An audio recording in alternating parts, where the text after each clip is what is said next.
Nationalisme chrétien en Amérique. Origine, pouvoir et impact caché.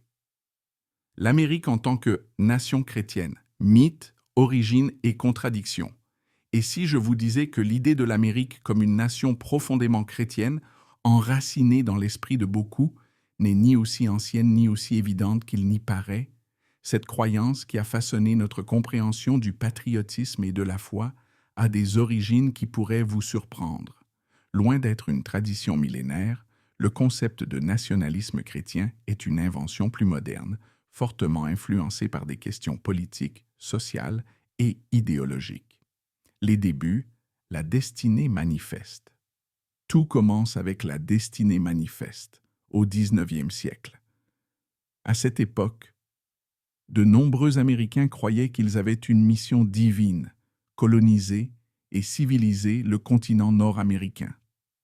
Cette idée dépassait l'ambition territoriale. C'était une mission sacrée. On croyait que Dieu avait donné aux Américains le droit, voire le devoir de conquérir la terre, indépendamment des populations qui y vivaient déjà. Ce concept offrait une justification religieuse aux guerres contre les peuples autochtones et les Mexicains. Les autochtones étaient qualifiés de païens impies, obstacles au progrès. Cette croyance donnait aux colons une soi-disant autorité divine pour exterminer, réduire en esclavage ou déplacer des communautés entières.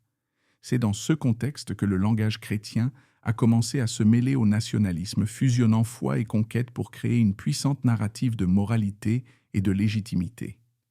La guerre froide, le christianisme et la peur du communisme. Au XXe siècle, le nationalisme chrétien prend une nouvelle forme pendant la guerre froide.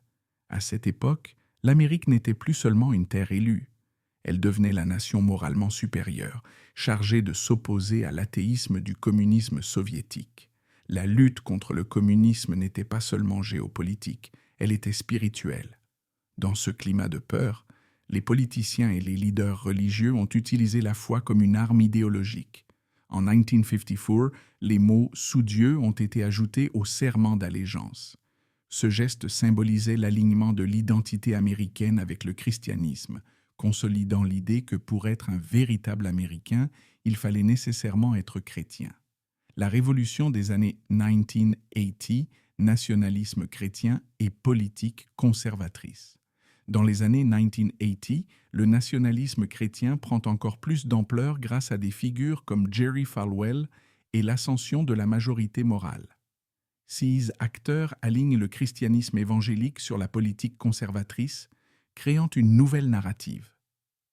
Désormais, l'ennemi n'était plus le communisme soviétique, mais les agendas libéraux au sein des États-Unis. Falwell et ses alliés ont transformé le christianisme en une force politique, redéfinissant ce que signifie être chrétien et américain. La foi n'était plus seulement une question spirituelle, mais une identité politique. S'écarter de leurs idéaux conservateurs était perçu non seulement comme anti-américain, mais aussi comme anti-religieux. La vérité sur les pères fondateurs.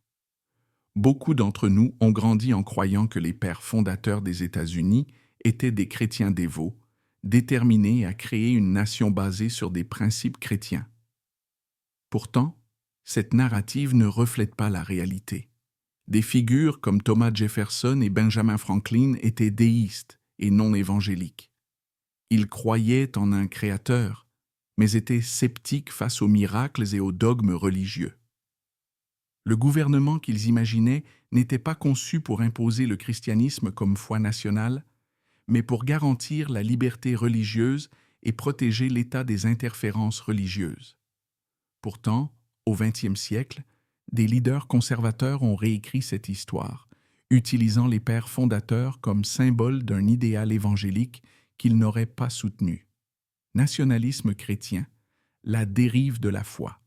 Le nationalisme chrétien a détourné le message de Jésus d'amour, d'humilité et de service pour en faire un outil de pouvoir, d'exclusion et de contrôle. Dans cette vision, être chrétien est devenu synonyme d'être un certain type d'Américain, conservateur, nationaliste et aligné sur une idéologie politique. Cependant, cette version du christianisme est éloignée du véritable message de l'Évangile. Jésus n'a pas appelé ses disciples à défendre des frontières ou à imposer un pouvoir, mais à aimer leurs prochains, accueillir l'étranger et prendre soin des plus démunis. Reprendre la foi et l'identité. Pour avancer, il est essentiel de séparer la foi chrétienne des agendas politiques. Être chrétien ne signifie pas être aligné sur un parti ou une idéologie. Jésus est venu offrir la liberté spirituelle et non établir un royaume politique. Le premier pas est simple mais puissant. Lisez la Bible par vous-même. Ne laissez pas votre compréhension de la foi être façonnée par ceux qui l'utilisent à des fins politiques ou financières.